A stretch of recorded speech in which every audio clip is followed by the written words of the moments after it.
Facts of ज्ञान presents किसी भी तर्क को कैसे जीते। आर्गुमेंट करना जीवन के सबसे कठिन इमोशनल सिचुएशंस में से एक हो सकता है। किसी ऐसे व्यक्ति के साथ टकराव उत्पन्न हो सकता है जिससे आप प्यार करते हैं। गर्मा गर्मी, वाद विवाद ने चिंता, ब्लड प्रेशर और आपकी बेचैनी की समग्र भावनाओं को बढ़ा दिया है। कुछ लोग किसी भी तरह के संघर्ष से बचने के लिए बहुत हद तक चले जाते हैं, जबकि दूसरे एक पल की सूचना पर बहस करने के लिए तैयार लगते हैं। यदि आप इन दोनों लोगों के बीच में हैं तो आप बहस करना पसंद नहीं करते हैं, लेकिन यदि आवश्यक हो तो आप ऐसा करने के लिए तैयार हैं। अब सवाल यह है कि आप वास्तव में एक आर्गुमेंट को कैसे जीत सकते हैं। यहाँ कुछ पॉइंट्स बताए गए हैं जिनसे आपको एक आर्गुमेंट को जीतने में मदद मिल सकती है। तो चलो इन्हीं पॉइंट्स को आज के इस वीडियो में डिस्कस करते हैं। नंबर 1, अपनी आवाज़ नीची रखो। एक आर्गुमेंट सबसे कंपाइलिंग आर्गुमेंट वाले व्यक्ति द्वारा जीता जाता है, ना कि सबसे ऊंची आवाज़ से। बहस करते समय जितना हो सकता है आपको कभी भी अपनी आवाज़ नहीं उठानी चाहिए। यह महत्वपूर्ण है कि आप शांत रहें, क्योंकि आप जितनी जोर से बात करते हैं आपका विरोधी उतना ही जोर से बोलता है और एंड रिजल्ट सिर्फ एक चिल्लाने वाला आर्गुमेंट होता है। नंबर 2, अपने अपोनेंट को अपने पक्ष में करें। अपने प्रतिद्वंदी को अपने पक्ष में करने का प्रयास करना एक अच्छा विचार है। आप ऐसा बयान देकर कर सकते हैं जिसे आप जानते हैं कि वह सहमत है, और फिर आपको अपनी बहस से संबंधित किसी तथ्य का उपयोग करने की भी आवश्यकता नहीं है। जैसे ही आपका विरोधी सहमत होता है, आपने एक मनोवैज्ञानिक लड़ाई जीत ली है। नंबर 3, हमला मत करो। अपने प्रतिद्वंदी को खुले तौर पर यह बताना अच्छा विचार नहीं है कि वे गलत है। इसकी बजाय आपको अच्छे काउंटर आर्गुमेंट्स के माध्यम से यह दिखाना चाहिए कि वे गलत है। किसी व्यक्ति को यह बताना कि वे गलत है केवल उन्हें परेशान करेगा, और यह आपके आर्गुमेंट के लिए कुछ भी नहीं करता है, क्योंकि यह एक सब्जेक्टिव कमेंट है। कम से कम जब तक आप इसे साबित नहीं कर सकते। इसलिए बहस में विनम्र रहे और सद्भावना दिखाएं। यदि आप जीतते हैं तो यह आपको अच्छा लगेगा, लेकिन यदि आप जीते या हारे फिर भी यह आपको एक योग्य प्रतिद्वंदी बना देगा। नंबर 4, नाम पुकारने से बचना। जैसे ही आप अपने प्रतिद्वंदी की आलोचना करते हैं, यह स्पष्ट हो जाता है कि आप अपने दृष्टिकोण का बचाव करने के तरीकों से बाहर हो गए हैं, और इस प्रकार के अपमान बहस हारने का एक निश्चित तरीका है। इसलिए कभी भी नाम पुकारने का सहारा न ले, भले ही आपका प्रतिद्वंदी ऐसा करता हो। आपको अपने प्रतिद्वंदी के आर्गुमेंट पर हमला करना चाहिए, ना कि एक व्यक्ति के रूप में। हालांकि यदि आपका प्रतिद्वंदी वास्तविक बहस से बचने के लिए इस कमजोर प्रयास का सहारा लेता है, तो यह स्पष्ट संकेत है कि आप जीत के करीब हैं। नंबर 5, खुले विचारों वाले प्रतीत होते हैं।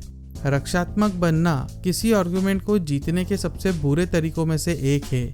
अपने प्रतिद्वंदी को यह महसूस न होने दे कि आप ऑप्शंस पर विचार किए बिना अपनी स्थिति में बचाव कर रहे हैं। यदि आप दूसरे पक्ष की स्थिति की सोच समझकर समीक्षा करते हुए प्रतीत होते हैं, तो आपके द्वारा प्रस्तावित समाधान कहीं अधिक समझदार प्रतीत होगा। इसके अतिरिक्त आपका विरोधी आपके पक्ष में आ सकता है। आपको सुनने के अलावा कुछ भी करने की आवश्यकता नहीं है। अपने प्रतिद्वंदी को बोलने देने से सिचुएशन अपने आप नेचुरली सॉल्व हो सकती है। नंबर 6, विषय पर टिके रहे।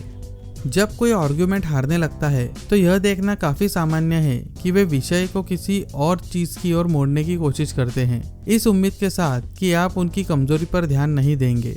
जब ऐसा होता है तो इसके झांसे में न आए। मूल विषय पर तुरंत लौटे। अन्य विषयों के लिए कोई समय न दे जब तक कि आप उस विषय को हल नहीं कर लेते जिसने पहली बार में बहस शुरू की थी। नंबर 7, सवाल पूछो।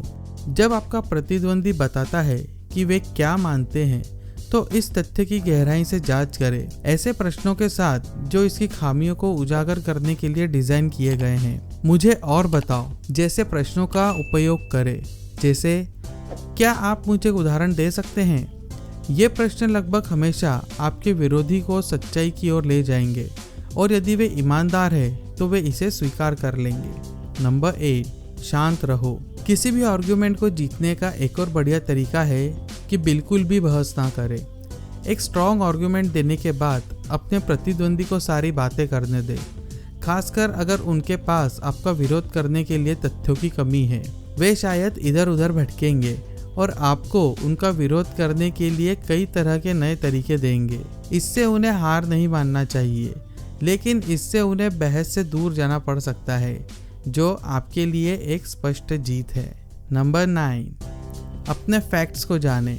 यह मत कहो कि कुछ सच है जब तक कि आप पूरी तरह से सुनिश्चित न हो कि यह है। साथ ही यदि आवश्यक हो, इसे साबित करने के लिए भी तैयार रहे। किसी ऐसे व्यक्ति के साथ किसी विषय पर बहस करना अविश्वसनीय रूप से परेशान करने वाला है, जो केवल हवा में ही अपना तर्क दे रहा है। अगर लोग आपके साथ ऐसा करते हैं तो आप इसे पसंद नहीं करेंगे, इसलिए दूसरों के साथ ऐसा ना करें। केवल उस बहस में शामिल हो जिसे आप जानते हैं कि आप वास्तविक तथ्यों के आधार पर जीत सकते हैं। नंबर 10, जानें कि कब हार मानना है। यदि आपके पास आपका समर्थन करने के लिए सभी तथ्य है, तो आपको किसी भी आर्गुमेंट को जीतने में सक्षम होना चाहिए, यदि आपका प्रतिद्वंदी ईमानदार होने के लिए तैयार है। हालांकि कई बार ऐसा होगा जब आपका प्रतिद्वंदी आपसे बेहतर हो जाएगा और वे आपको कॉर्नर करने लगेगा। जब ऐसा होता है तो बस जीत स्वीकार करें और आपको हमेशा हार में शालीनता से रहना चाहिए। उस व्यक्ति से बुरा कुछ नहीं है जो केवल इस बात के लिए बहस करता है और हार मानने से इनकार कर देता है। बहस करना जीवन का एक हिस्सा है। काम पर कठिन सौदों पर बातचीत करने से लेकर घर पर नफरत भरे भावनात्मक संघर्षों से निपटने तक हम इसका सामना करते हैं। अब आपके पास कुछ उपयोगी रणनीतियां हैं जो आपको अपर हैंड देगी और आपको किसी भी आर्गुमेंट को जीतने में मदद करेगी। हमारा सुझाव है कि आप क्लास के साथ बहस करें और अपने प्रतिद्वंदी के साथ अपने रिश्ते को सर्वोच्च प्राथमिकता दें, लेकिन इसके अलावा आपको वह करना होगा जो जीतने के लिए आवश्यक हो, और आप इस पॉइंट के साथ बहस नहीं कर सकते हैं। क्या कहते हैं आप? अगर आपको ये वीडियो अच्छा लगा तो वीडियो को लाइक करें, अपने दोस्तों के साथ शेयर करें। इसी तरह की और वीडियो के लिए चैनल को सब्सक्राइब करें और नोटिफिकेशन बेल को ज़रूर दबाएं, जिससे मेरे वीडियोस के नोटिफिकेशन आपको टाइम पर मिलती रहे। मैं मिलता हूँ आपको इसी तरह के अगले वीडियो में। तब तक बाय बाय।